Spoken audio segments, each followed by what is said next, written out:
The following is a paid program. Advice and opinions expressed during the program are solely that of Beaver Dam Unified School District, not WBEV, ESPN, or Good Karma Brands.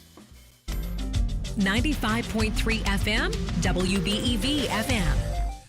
It is 11:10 here at 95.3 WBEV and Daily Dodge TV. I am Wade Bates, and another edition of Let's Talk with Beaver Dam Unified School District Superintendent Mark DiStefano here today. Mr. DiStefano, how you doing? I'm doing outstanding. How are you, Wade? I'm doing great. Can't believe we're a month into the school year. Yeah, kinda. We're having a good time. We are having a good time. It's here today. awesome. It's been Got great. The kids started early, and it's just awesome. It is awesome. Lots of stuff going on as well here. You got homecoming next week, and we'll probably talk about that as we move along with activities today as well. But again, appreciate you being here today, and we encourage everyone, if you are watching on Daily Dodge TV, hit that subscribe button. Every time we have Mark on or any other guests on Daily Dodge TV for Hometown Today or sports, they'll get a notification on their phone. Yeah, that's exciting. Yeah, it's just I'm glad I can help with the ratings, Wade. The ratings are huge, Mark, huge. No, but it's great to have you on every month because there is a lot of different things going on in the district. We're going to hit on a bunch of them, obviously. But where do you want to start out today? Well, I think we'll talk about some updates and celebrations, really highlight the start of the year, a couple of things that we have going on, and we've got a segment of the show. We're going to talk about school safety quite a bit hence our guest today, and that's why we have. It's not. I'm not. I haven't been recently booked. I didn't do anything wrong, but the chief is here as my guest of honor to talk a little bit about our SRO program when we're talking about school safety, and then we'll close things up. But it's been a really, really good start to the school year, and that's attributed to our students, their energy, the staff. The amount of engagement. I know that you guys have covered a number of events, and those events. It's not that that we think sports are quote unquote that important. It is an important part of what we do, but these are opportunities for our kids to share their talents and just the events that you've covered to date. And we've got other things, music and the arts, coming up here in the fall as well. But we're getting really great turnout. From kids, from parents. We've got a great viewership when you cover things, and there's just really good energy and engagement from the community, and that's really important. No, it is important. Really it's fun just to see the early involvement, the amount of students. I know I do inside Beaver Dam High School athletics and activities with Ryan Gerber over on ESPN Beaver Dam, and it started out as like a 3-minute weekly thing. It turned into like a full half an hour show because there's so much stuff going on. You can hear it Wednesday nights at 6 o'clock on 1430 ESPN Beaver Dam, or we post it online as well to listen to at your convenience. But just so many different things with the athletics and also activities, and kids are engaged, and that adds to the educational, I guess, experience, does it, when you can get involved. It really does. It really does. It's an extension of the classroom. It also helps provide an opportunity for us, whether it's a club, a service group, a sport. It provides another opportunity for our students to have another positive adult influence in their life, and somebody else who's looking out for them. So when you think about the compilation of teachers and obviously their parents, and then you include advisors and you include coaches, it creates a really nice opportunity. And then as we know, the opportunities that they engage in, whether it's a concert or whether it's a sporting event or otherwise, that's where the community gets to cross paths with the students and see what that next product looks like. And I think we've got a lot to be proud of, and hats off to our coaches and advisors too for really highlighting that academic success. I just heard, I think it might have been this morning or yesterday, when you were talking with Coach Lindy, highlighting one student in particular and just talking about, he's not just doing things good on the field, he's doing things right every day in the classroom and out in the community, and that's what we're really striving for. We're striving to help develop the most positive, productive citizens that we can, and all those opportunities come to play to create that. Now that we're about a month in, the staff and students probably settled in now, kind of got their routines down. You would hope, getting into the flow, and you can really kind of dig deep into academics and just the everyday school life of being educated on a daily basis. Yeah. I mean, kids are dialed in. It's amazing. It's really exciting to see even the kindergartners, right, or even 4K. But how students really dive into those routines and how well they execute and deliver on those. So we're very, very fortunate. The focus the focus this school year is second to none, and I attribute that to our staff and to the leadership, to our principals, for what they've done. We talked at the beginning of the year, and really a lot of the message was a message of simplicity and kind of regrounding, making sure that we're doing the simple things in an extraordinary way, and really being the best versions of those foundational skills. And boy, they're doing it. They're running with that. They're focused on math. They're focused on reading. They're focused on decorum and citizenship. We made a couple of shifts this year, relative to just expectations, and I'd say just doubling down on decorum and citizenship. And the students are responding, and I think it's a good reminder for us as adults and us in the community that if we set the expectation and we stay invested, our kids will meet those expectations. Mm-hmm. So, whether it has to do with dress or, eliminating electronic distractions, our kids are responding. They're responding well, and they're learning better, I believe. They're more focused, and I think they're really enjoying their experience, the structure. That is one of the things. Actually, had somebody asked me that going into an event. Do you have the sign up in the high school where it just talks about how we want to have distraction-free environment in the high school this year? They're making an effort for that, and my kids have actually noticed. With is it expanded effort? Can I explain when you mention that, what you mean by that?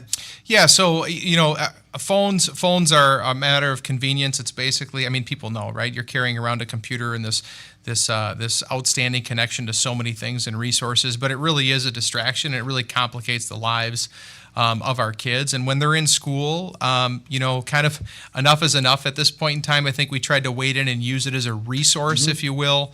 Early on, before we were a one-to-one district, there were times, particularly at the secondary level, we're having phones to some extent, if it was teacher directed, made sense as far as types of like little pop, like a quiz or feedback things. You could use a phone to connect. The Kahoot, is that what it was called? Yeah, the Kahoot on your phone? Do they still only do that? I don't know if there's been so many different acronyms or little tools and resources. At the end of the day, it's just adding a layer of complexity to lives that are already too complex, right, for our kids, and allowing them the freedom through this kind of doubling down on the elimination of use of these devices during the school day actually allows our students more freedom to be human and to engage, to converse, to listen to their teachers, to just be healthier throughout the day. And I'm really pleased with where our staff is at, how they're handling that. Kids have been really good. We've got one-off situations here or there to navigate, and our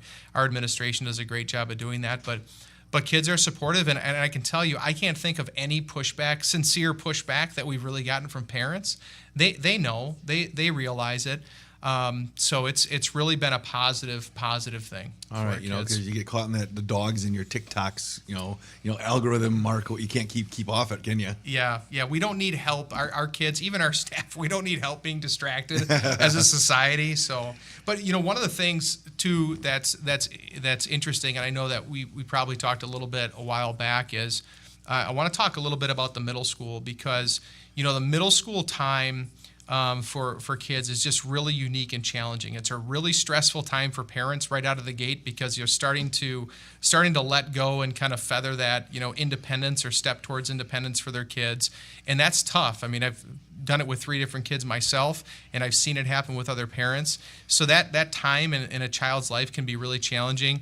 As it is, and you couple in other dynamics and realities, and I don't want to get into all of them, but our middle school is off to such a wonderful start, and I think a lot of it has to do with not just the focus, but some of the structures that we have in place this year. So we have our Director of Teaching and Learning, Rob Meyer, is serving as the principal this year, and he's doing a wonderful job. But we put together a team around him and to support the staff and the students that I would say is second to none as far as just structure and advocacy for kids. We have a point leader for each grade level at the middle school. Okay. So there's a point resource at 6th grade, a point resource at 7th, and a point resource at 8th to really help keep those students focused, supported, help the teachers really create that community. And we're seeing it right now. The vibe there is like nothing I've ever seen before.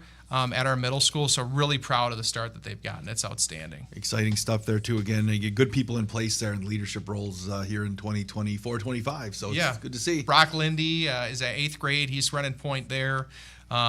Jamie Dugan is running point at 7th grade, and then Abby Schmidt is running point at 6th grade, and they're all doing just a phenomenal job. And they're very, very invested, not just in the education of kids, but these are people that are unbelievably invested in our community, and it shows in the work. Yeah, there are people that were in leadership roles and showed leadership before they were put in the current positions that they're in. They have a history of that, and nothing but positives for the middle school there. Yeah, really, really good. Talking with Beaver Dam Unified School District Superintendent Mark DiStefano on Daily Dodge TV and 95.3 WBEV. Let's talk. Mark, where else do you want to go? There are a lot of different things we can talk about today. Yeah, I just want to double down a little bit on some priority areas that we have in the school this year, and some of them are carryover, obviously, from years past. And then we're going to jump into school safety and I think spend some time there. But we pushed out some keys to success for our families this year, and nothing new, not rocket science, but really wanted to provide a resource for families to be able to point to and maybe leverage when they're working with their children at home to make sure that they're doing the right things to be successful in the classroom and successful in the community. And we've gotten good responses for that. I just want to kind of reground and encourage families to, if they're not using it or haven't maybe spent much time looking at it, to continue to do that in the first place. And we cannot underestimate the importance of not just sleep, but just good life habits, and the importance of our families engaging our students in conversations about how their school day went, about what they're doing, because that helps kind of foster that focus on the value of academics. So the Keys to Success resource is available at our website. It's available at every school and every office. I know parents got that literally in hand if they need another copy. If there's people in the community that want to know what those are, everybody's a part of this. This is a shared lift. Schools don't operate in isolation. Whether you have children or not, you can contribute positively towards the success of students and towards the success of schools. So if you're interested in learning more about that, it's right on our website, and we really hope that you help share that lift and partner with us to really help students grow and achieve to the best of their ability. Yeah, there are a lot of great resources on the district's website if people kind of navigate that a little bit. You can probably answer a lot of questions you may have. Yeah, it's helpful. I think there's a lot of great resources on the website. I noticed that sometimes people post things on the interweb, as you call it, the intraweb, and not necessarily. Maybe they didn't have the time yet to look at some of the resources, facts, or realities that are available. But, we live in a time where people like to create a little bit of their own narrative. I think that's fun for them. But I just encourage people to, ground themselves in accurate context. That's always helpful. It's always good. Just making sure it's accurate, right? That's Accurate's the question. good. You take pride in knowing that if anybody has questions, but anything you can give them as most accurate answer as you have, right? Absolutely. All right, I want to move on to our guest here. Do we have anything else we need to hit on? Nope. We're not going to do any hitting. Not with the chief here. Oh, no. Not with the chief yesterday here, we had some Horicon police officers here, and they pulled up by kind of into our parking lot, and I'm like, who are they? And we didn't know who they were, and we're like, who are they coming to get? Yeah. I'm like, hopefully it's not me. I hid under my desk for a little while. Did you? But Chief, we're okay here today? Yeah. We're in good shape. We're in good shape. Chief's being nice to me, which is good because I'm umpiring a game here this weekend, the charity event, and I know the sheriff's been picking on me a little bit, so I plan to blow at least one call. Okay. Might be on behalf of the PD. Who knows? Okay. We'll see how this is going to go. The sheriff's department has a 3-1 lead over the police in the history they of got the bigger pool to pick from. Well, yeah, but so the sheriff though added to the application on the sheriff's department for employees. Do you play softball, and what is your experience? It's actually on the application now. Yeah. Allegedly. Chief Greitzinger, thanks for showing up today. Appreciate it. Glad to be here. All right, Mark. A lot of different things going on. Law enforcement, the tie you have with the school district and education. Yeah, I mean we've got a great relationship with the police department, with all local law enforcement for that matter, as well as all first responders in our community, and we can't thank them enough for what they do and for the partnership that they provide.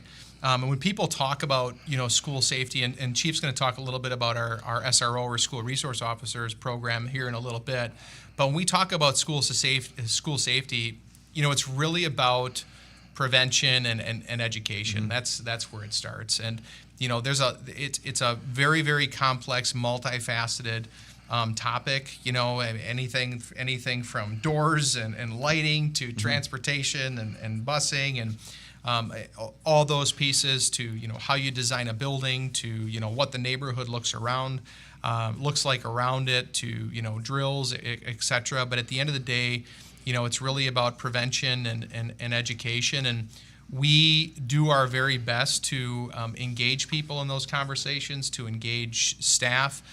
We have a district safety team that meets on a regular basis to talk about larger topics, and we've got key stakeholders from our community, from our system, as well as obviously from the PD or the fire department that help provide context. But it's an ongoing conversation, it's an ongoing effort, and it needs to absolutely be an ongoing priority. And when our community thinks of schools, they need to be able to think of them as safe. And they need to be able to know and be empowered in knowing that they are part of contributing towards that safety. So there's a lot of things that go into it. Here in our community, we're very, very fortunate to have the partnership that we do. I think I see the essence of that reflected just in Dodge County as a whole. People value and revere law enforcement and the value that they bring to our community. But the partnership that we have with our local law enforcement, with the PD, and with our SRO program is certainly an extreme value add that we can't thank them enough for that partnership. No, it is a great thing, that the partnership that you have here, and it's amazing, the relationship. You see our SROs. I guess you can dive probably more into it, explaining how the process works, Chief. And I guess, how long has the SRO program been involved here in Beaver Dam? Do we know? It's been a long time, hasn't it? Been a long time. Okay. I've been a chief 10 years, and we've had 3 officers probably for 8 of the 10, and before that we had 2 for many, many years. It goes back a long time. But I think Mark and I do have an excellent relationship, and I think that relationship starts out with, first of all, we have a school resource officer program agreement. So he lays out his expectations from the school. I lay out mine. We sit down and we talk about that. And then we come together with an agreement. So we understand what needs to be done and how we're going to do this and how it's going to work when something happens. And I've been a firm believer, and I tell my SROs this all the time: you're there for one thing, and that is to build relationship. Relationships will bring safety. What happens is part of the relationship building that we have opens up communication, and that's the foundation of a really strong school safety program, is that constant relationship that you're building and having that communication amongst everyone in the school. We're working together with the school every day on issues or whatever the things going on. That's what this is about. It's all about that relationship and partnership that we have. No matter if it's parents, no matter if it's the school staff, no matter if it's what grade level or what school it's at, we work together. So we have one SRO in the middle school, one at the high school, and then we have one in the grade school that goes between 8 of the grade schools, and he moves around if there's issues at certain schools. And the principals rely on them, and they love to have them because of all the things that they are told to do. And I say that's relationships, because once they build those relationships, then all that safety comes into play. They're willing to talk to them. They're willing to tell them what's going on in the school. They're willing to open up about their life to them. They're willing to talk to them about what other things are going on in the school. And they build that relationship. So to me, that is what they know, how to go out and write tickets and all that other stuff. I don't need them doing that.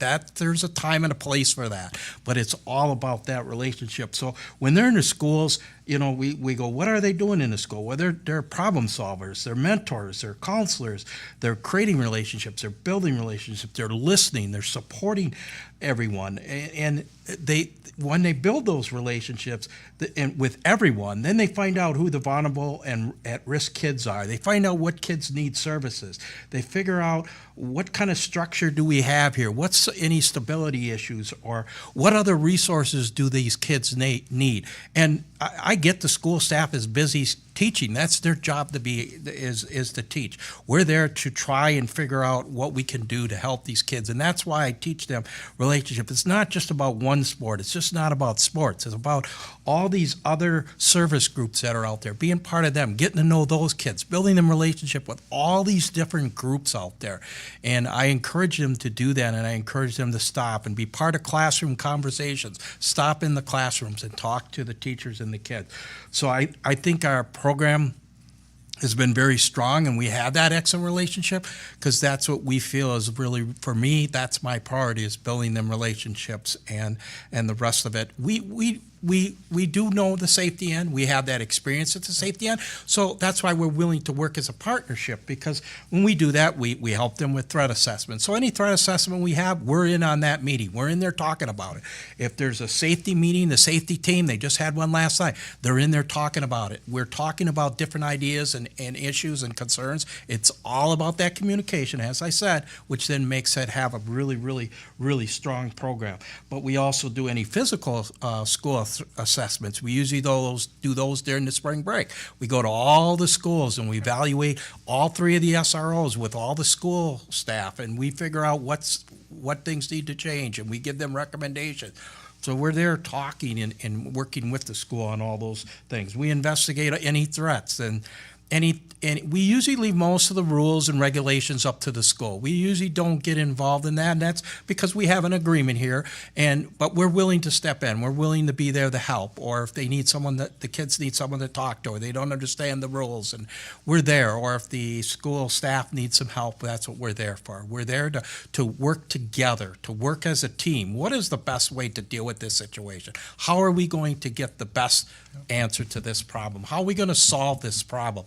And that's why we're in the school working together. So that's why we've been so successful, and it continues to work for us. So, safety drills, everything that goes on with the school, we make sure them are done properly, make sure people are taking them seriously. We bring up, and we've been willing to do this, and it has worked, is we bring other officers into the school to see what the school setup is, to kind of understand how the school does their lockdowns. What's an administrative hall? What's this hall? What are the teachers instructed to do, and how does that work? So if we have a real situation, we understand the situation. We understand what's going on, and it makes it easier and more comfortable for us to be able to handle that situation. You mentioned building relationships. I think, right now you have Officer Carroll at the high school, Officer Strakota at the middle school, and Officer Edwards in the elementary schools.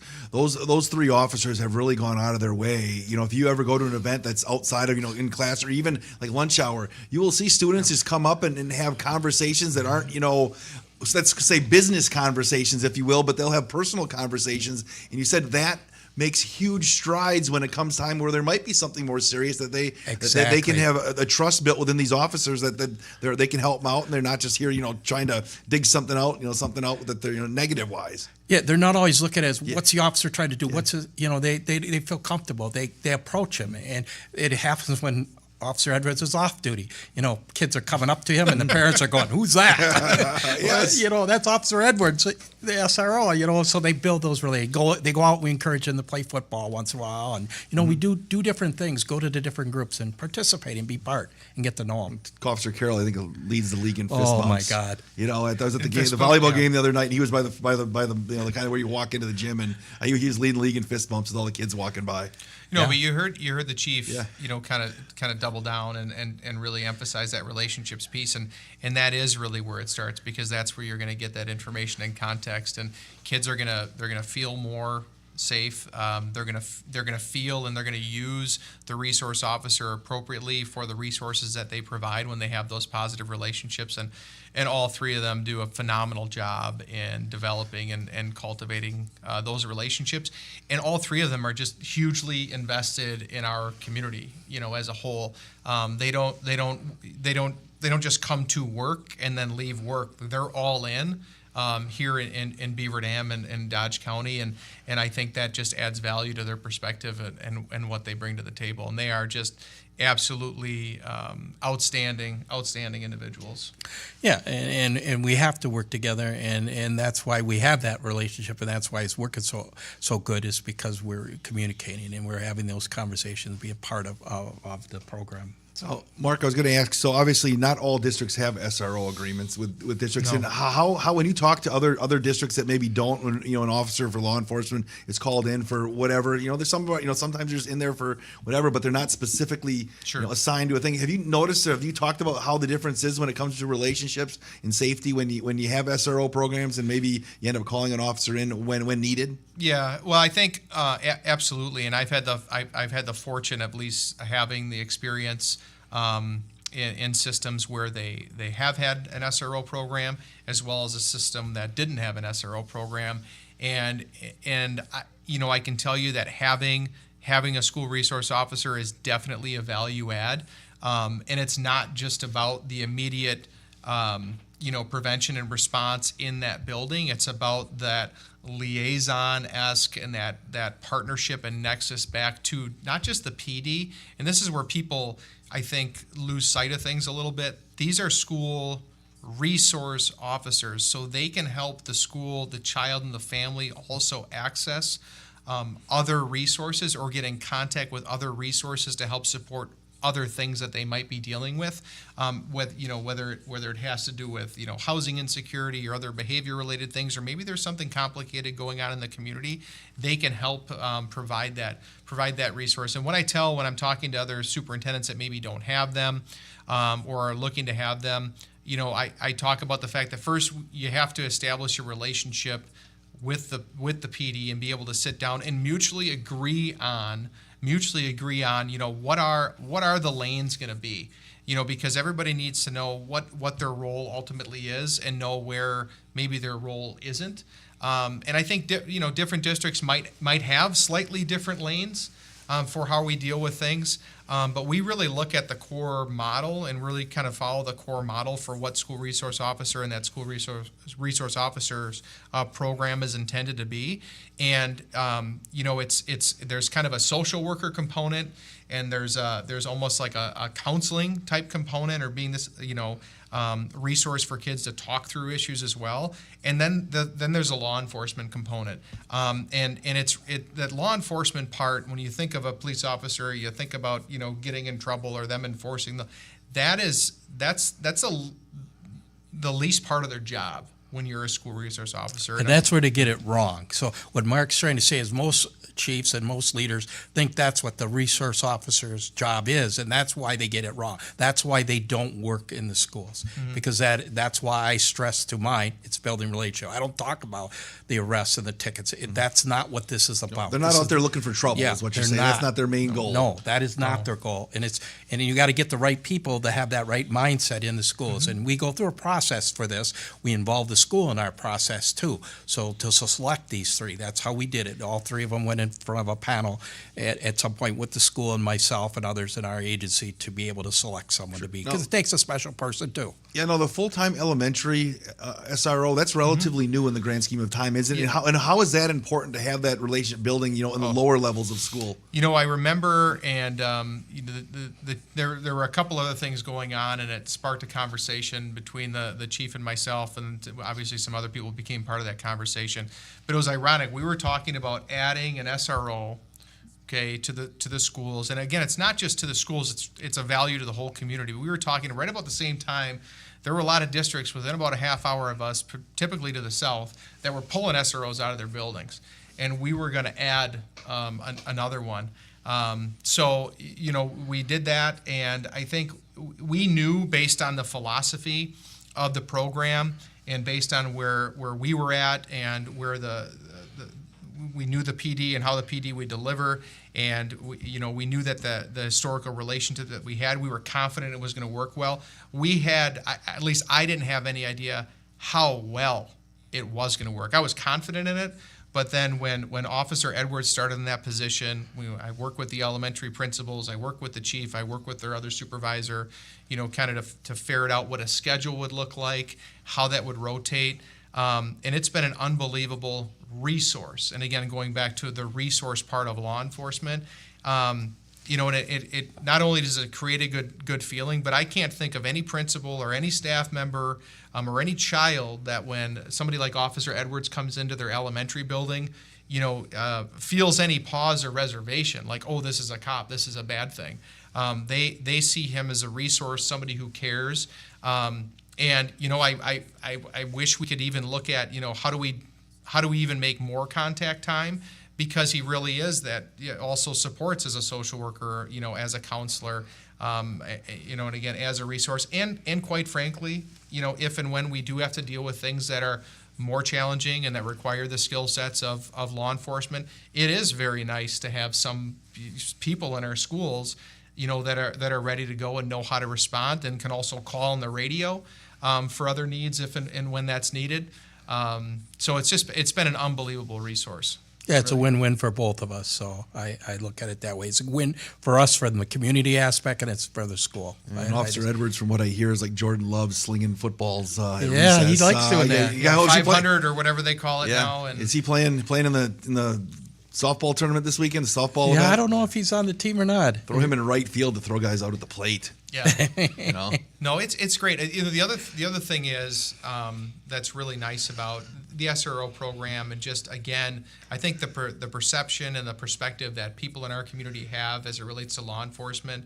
You think about these other larger events that we host, and one of the largest events that takes place in our community on a pretty regular basis would be in the fall. Easy example is like a home football game. Yes. And you have thousands of people there. Okay, coming to a game. You're gonna see our school resource officers there.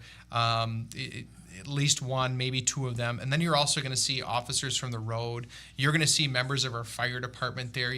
And you know what you're going to see? You're not going to see these people disengaged and waiting for something bad to happen. You're going to see them proactively engaging citizens, saying hello, creating relationships, and cultivating that mindset. And it's just phenomenal. And I thank you too for the partnership we have with auxiliaries. The auxiliary PD does a wonderful job for us. The partnership we have with crossing guards and the work the PD does a lot of work to help support the crossing guard program. And those relationships are just invaluable. They're so very, very important. Excellent. We are talking with the Beaver Dam Unified School District Superintendent Mark DiStefano. Let's talk here on 95.3 WBEV and Daily Dodge TV, joined today by Beaver Dam Police Chief Kreitzinger as well.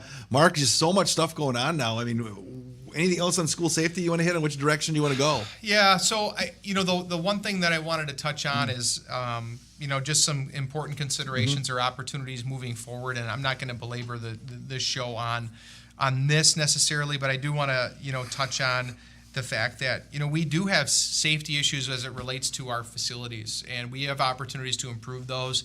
And I realize that as it comes to the upcoming, referendum, different people have different perspectives, and some of those perspectives are grounded in a lot of knowledge, and some of those are just grounded in a little bit of misinformation and angst about who knows what. But I hope, I hope those folks are doing okay. But when it comes to something like the middle school, it really is the campus, the facility. There are some significant safety challenges at our current middle school. When it was built in 1922, the world looked different. Okay, the amount of car go and look up the cars in 1922. How many people had cars? Streets are busier. There's a lot more cars. There's a lot more challenges. Egress, getting out of buildings, those types of things have changed.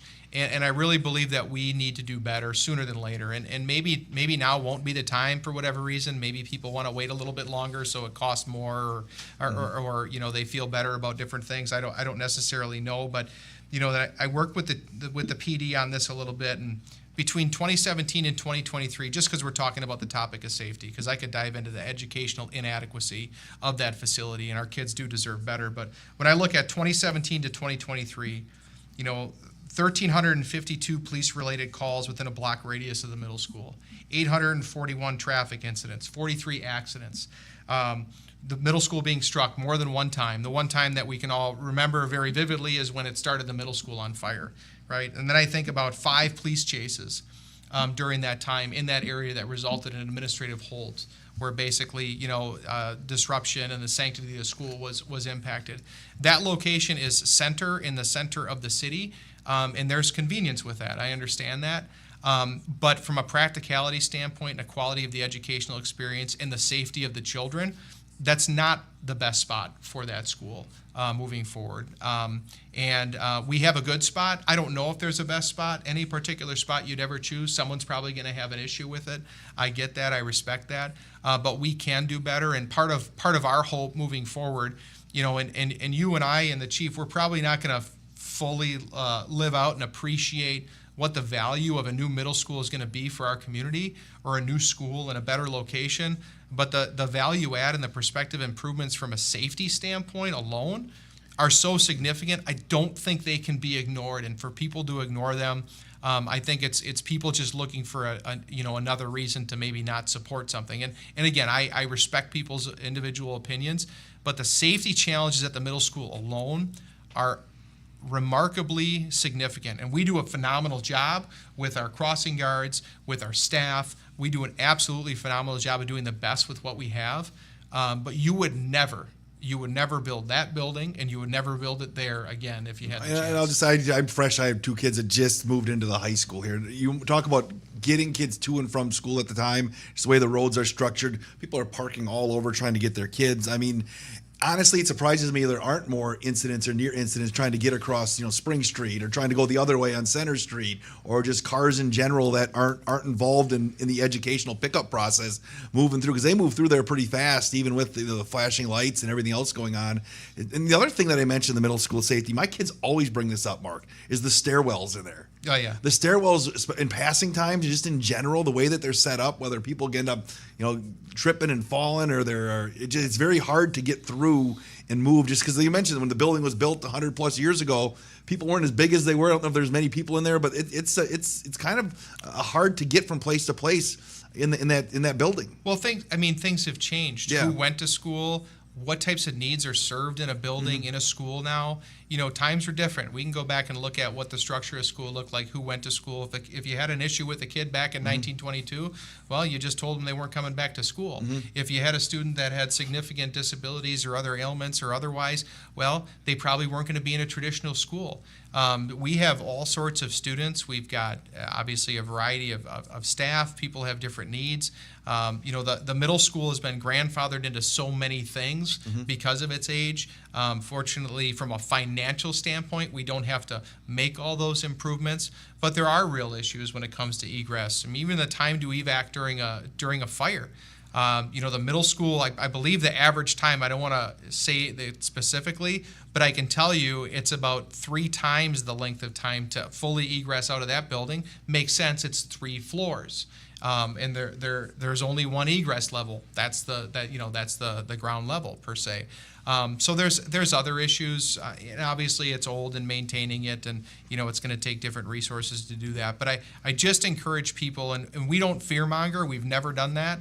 But I encourage people to be accurately informed as it relates to, obviously, the educational adequacy is prime, but the safety of the site, the campus, the limitations, the locations. We can do better. Our kids deserve better. Our community deserves better. And my hope is that at some point in time, in the near future, our community gets behind doing that. So again, do you have any more listening sessions, or you'll gladly take if people call up, Mark, and ask questions? Maybe want you to meet with their group. You'll set up a time. We do. I've literally driven out to people's houses. I said, if you can get a couple people together, and these aren't necessarily people that are gonna, that are outright supportive. They want to throw a couple zingers my way, or otherwise. We've had 25 different specific engagements. Reached over 500 people individually, which I think is great. I know a lot of people get their information online. I hope they at least start with the website and review the fact sheets and the information first before they post to various sites, etc. But we have just tonight, we've got at Washington Elementary, we're going to be there, a full comprehensive informational session, as well as tours. We'll have some staff there. At least one of our principals will be there. I know we'll have a couple of board members there. And those are really good opportunities. We want people to be accurately informed. And we realize that at the end of the day, these are our community schools. So however they want to reflect what the values of our community are is how they're going to, how they're probably going to vote on certain things like this. But we want to at least make sure that people have accurate information. And so again, tonight, 7 o'clock, Washington Elementary. It's a great opportunity for people to stop by, get some information, talk to staff, talk to some board members, etc. We'll have a couple other opportunities coming up. I know in October we'll be at the Watermark. We'll also have a coffee chat that will pump out. But stop on out or give me a call or shoot me an email. I've gotten some spectacular emails and really good. I appreciate them, and I will provide you the best response I can.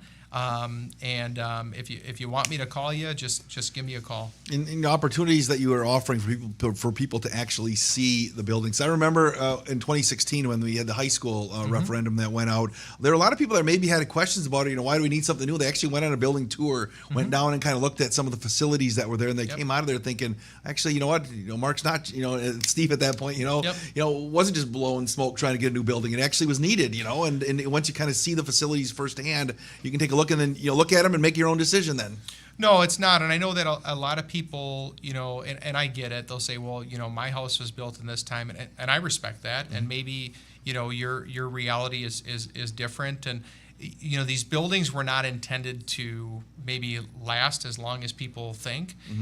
Construction during different times. And in the 20s, the construction, they did a lot of great things. That's why it's been in use and service for over 100 years. And that's why it's one of the oldest standing facilities built by the firm Parkinson and Dockendorf out of La Crosse that's still being used for education. We're still using it far beyond the use of most people that had the same building essentially built. So I think that's a point of pride, and it's also a point of we're not frivolous and wasteful. We have doubled down on those investments, but you get to a point where if you're going to keep using a facility like that, you're going to have the community support to make that type of investment in that facility itself. And we don't have a campus to help actualize all the other limitations as well. We still have those other safety issues. So at some point in time, you have to move away. That's Horicon, and their story's a little bit different, but they moved away from Van Brunt for a reason. Oconomowoc moved away from their high school 20-some years ago for a reason. Sparta, they moved away for a reason from those buildings, all built in the same era. And at some point in time here in the near future, we're going to need to take that step and move away to do what's best for kids in our community. And I'm hopeful it's sooner than later, because I know that the tax impact will be less now than it will be in the future. And any opportunity we can to talk with people and hear what they have to say, hear their questions, it's an honor for us to do that. And a two-way conversation's definitely better than a one-way post. BDUSD.org, you can find some questions there. You can come to one of the listening sessions or drop you an email. Your email's out there, Mark, and you'll respond. Absolutely. DeStefano at BDUSD.org. Or you can email the chief. He loves getting emails. He loves... No, don't email the chief. Mark, do you have a homecoming date? Yeah. Okay, just making sure. Do you know the homecoming date? It's next Friday. No, I meant do you have an actual date for homecoming? Do I have a date? Like a date, like for the 28th of the dance. That's so... I'm sure that my wife would love to go with me to the dance. I don't typically go to those as much as I used to. I am around. I will make a stop in, but I don't have the luxury of full-on chaperoning as I did in the past. Okay. So Ryan Gerber has a green and gold sequin suit coat. I guess he's going to be wearing to homecoming. Really? So yeah. So it should be nice. The Gerbinator. Again, lots of great stuff next week for homecoming. It's always a fun week. We'll have the parade on Daily Dodge TV. 3:30ish or so next Friday. Have the game and a bunch of other stuff. It's going to be great. I'm hoping the weather's great. A lot of activities. A lot of throughout the week. Stay tuned. We post a lot of that on Facebook. I know we just posted out the parade route, and so really looking forward to it. And again, too, just. One of the most important things that week, we want people to have fun. We want to celebrate our alumni, but we want our kids to be safe.